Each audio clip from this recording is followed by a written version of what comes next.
네, 안녕하세요. 이번에서는 베이지안 스태티스틱스 앤 모델링 과정에서 사전 분포에 관한 부분을 중점적으로 설명할 발표입니다. 제가 기반으로 한 논문은 올해 초에 네이처에 발표된 베이지안 스태티스틱스 앤 모델링이라는 논문의 내용을 부분적으로 발췌했고요. 저는 해당 논문 부분의 사전 분포와 사전 분포의 활용 용도에 대해서 간략하게 설명드리도록 하겠습니다. 우선 논문에서는 베이지안 워크플로우 흐름을 전체를 소개를 하는데요. 저희가 자주 아시다시피 이 사후 분포라는 게 저희가 사전에 알고 있던 정보, 보통 프라이어리라고 설명을 하죠.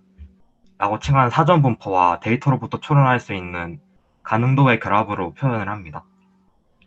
그래서 핵심을 설명하자면은 저희가 좀 유의미한 사후 분포를 알아내기 위해서는 적절하게 선정된 사전 분포와 저희가 모델링하고자 하는 상황을 잘 표현되는 가능도를 모델링하는 게 두 가지의 필요한 조건입니다. 저는 이번 발표에서는 그 중에서도 사전 분포를 만드는 부분과 사전 분포를 어떠한 상황에서 활용할 수 있는지를 설명하도록 하겠습니다. 우선 저희가 사전 분포를 설정을 할 때 하나 좀 생각을 해봐야 하는 부분이 보통 이 사전 분포가 얼마나 인포메이티브한지를 판단을 해야 합니다. 저는 개인적으로는 이 인포메이티브하다는 문구 자체가 마음에 안 드는데요. 인포메이티브라는 단어보다는 이 사전 분포가 어느 정도의 확실성을 내포하고 있는지가 조금 더 적절한 설명이라고 생각합니다. 그래서 이 논문에서는 이 인포메이티브한 정도를 세 가지 분류로 나눕니다. 가장 첫 번째 단계로서는 인포메이티브 프라이어, 즉 어떠한 모수에 대해서 가장 높은 수준의 확실성을 가지고 있을 때 이를 인포메이티브 프라이어라고 칭합니다. 보통 높은 정도의 확실성을 가지고 있다고 하면은 분산이 적은 경우를 의미를 하고요. 실제로 나중에 가능도 함수랑 결합을 할 때 사후 분포가 가장 적은 가능도 함수의 영향을 받습니다. 두 번째 단계로서는 위클리 인포메이티브 프라이어가 있습니다.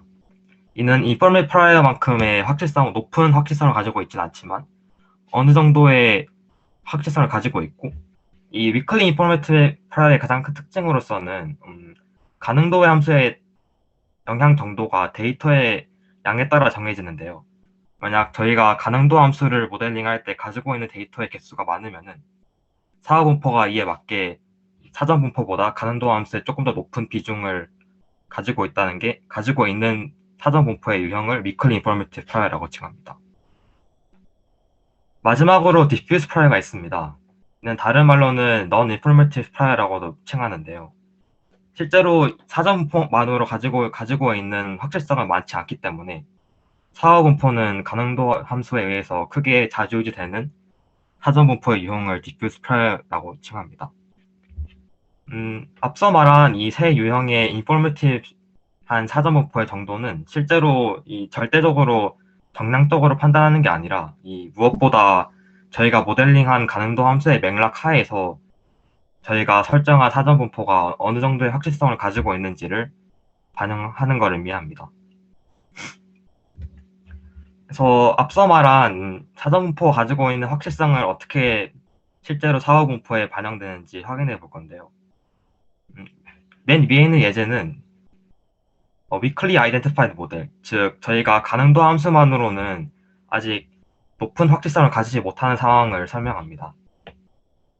만약 이런 경우에 diffuse prior, 즉 어떠한 정보도 부여하지 않는 사전 분포를 결합할 경우 이 우측 사후 분포는 가능도 함수와 같은 형태를 띠고 있다는 걸 볼 수 있습니다. 만약에 실제 모델링 상황에서 저희가 합당하다고 생각되는 모수의 범위를 가능도 함수만으로 판단하지 못할 경우에는 이와 같이 사전 분포로 의해서 새로운 정보를 추론할 수 없게 되고 가능도 함수를 그대로 사용하게 된다는 문제점이 있습니다. 만약에 조금이라도 사전 분포에 정보 혹은 확실성을 부여하는 informational prior를 사용할 경우 위와 같은 경우처럼 가능도 함수만을 통해서 합리적인 모수의 공간을 제한시키지 못하는 경우에도 사전 분포에 의해서 사후 분포도 영향을 받기 때문에 저희가 생각하는 합리적인 모수의 영역을 제한시킬 수 있는 기능을 할 수 있다는 걸 관찰할 수 있습니다.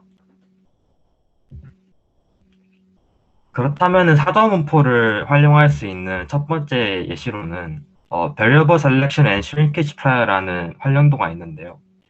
저희는 선형획이나 같은 여러 모델링 상황에서는 예측 변수 중에서도 불필요하거나 다중 공선성을 띠는 변수들을 제거하면은 모듈의 성능이 좋아진다는 걸 알 수 있습니다. 편향 분산 트레이드오프라고 자주 칭하죠. 그래서 일반적인 frequentist 선형 회귀 방법에서는 이 정교화라는 과정을 사용을 합니다.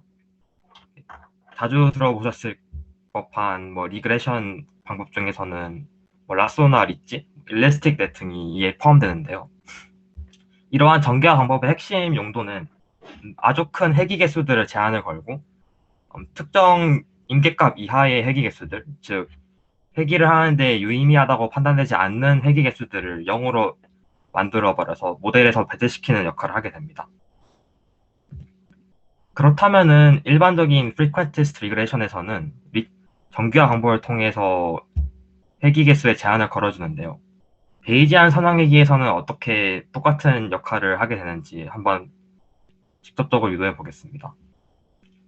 저희는 베이지안 선형회귀 예시를 들고 있기 때문에 이 세타라는 회귀 개수를 예측하는 게 저희 문제입니다. 우선 이 베이지안 선형회귀에서 정교화와 같은 역할을 하려면은 한 가지 중요한 전제 조건이 있는데요.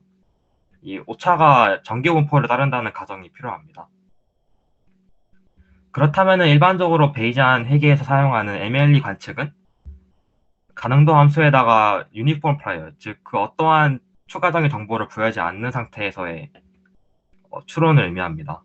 이 추론은 유도 과정은 상략하겠지만 일반적인 OLS 회계와 같은 단차들의 제곱의 합을 최소화시키는 방법과 같고요.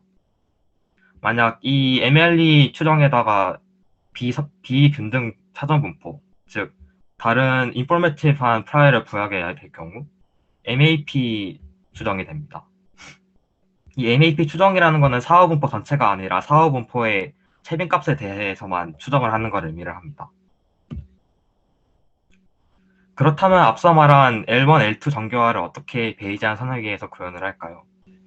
만약에 앞에 설명했던 것처럼 사전분포를 어떠한 분포 형태를 설정하느냐에 따라서 L1 혹은 L2 정교화의 결과를 똑같이 표현할 수 있습니다. 만약에 저희가 사전분포를 라플라스 분포를 부여할 경우 L1 정교화가 되고요. 노말 분포를 사전분포로 설정할 경우에는 L2 정교화가 됩니다.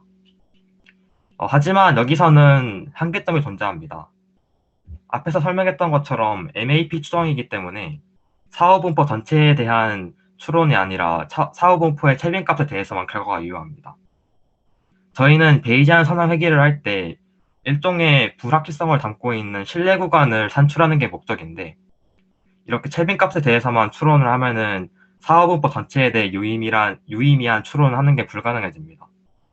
그리하여 사후분포 전체에 대해서 정교화를 시행하기 위해 라플라스 분포와 가우시안 분포 이외의 새로운 분포 형식을 도입해야 할 필요가 있습니다.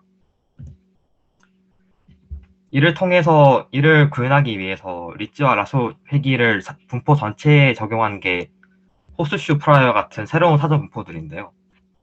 이는 라플라스나 정기분포를 사용했을 때의 문제점을 극복하기 위해서 조금 계층적인 매개화를 통해서 사후분포 전체에 대해 정교화를 가해주는 역할을 하게 됩니다. 좌측에 그래프를 보시면은 여러 가지 정교화 사전분포들의 유형을 볼 수 있습니다. 전체적인 개형은 똑같다는 걸 볼 수 있는데요. 어디까지나 정교화라는 것 자체가 회귀 개수들의 크기를 줄여주고 0으로 근처로 갔을 때 해당 회귀 개수를 제거하는 게 목적이기 때문에 전부 다 유사한 개형을 가지고 있는 걸 볼 수 있습니다. 마지막으로 논문에서 설명한 스파이크 앤 슬랩이라는 사전분포에 대해서 설명하고자 합니다. 스파이크 앤 슬랩 사전분포는 두 분포의 혼합으로 표현을 하는데요. 앞서 말한 정교화 역할을 할 때 처음 역할로서는 이 슬랩이라는 부분이 사전분포의 회귀 개수들을 0 주위로 끌어주는 역할을 하게 됩니다. 무엇보다 정교화를 하는 게 목적이기 때문에 회귀 개수들을 최대한 작게끔 설정하는 역할이 슬랩이고요. 대신에 슬랩에다가 어느 정도의 분산을 부여해서 파라미터에 따라서 조금 더 자유로운 회귀 개수의 크기를 탐험할 수 있게끔 어느 정도의 자유도를 남겨주기 위해서 슬랩을 통해서 분산을 표현하게 됩니다. 또한 스파이크를 통해서 특정 인계값 이하의 부분에 있는 파라미터의 경우 0이 회귀 개수가 0이 되게끔 유도를 해주는 역할을 하게 됩니다. 실제로 스파이크 부분을 보시면 알겠지만 0과 매우 밀접한 부분의 회귀 개수들은 최대한 0이 되게끔 유도를 해주는 역할을 하는 걸 볼 수 있고요. 이러한 스파이크 앤 슬래버와 같은 믹스처 사전분포를 통해서 베이즈 회귀를 할 때 사후분포 전체에 대해 정교화를 해주는 역할을 함으로써 앞서 설명한 라플라스와 정규분포를 사용했을 때의 한계점을 극복할 수 있습니다. 감사합니다.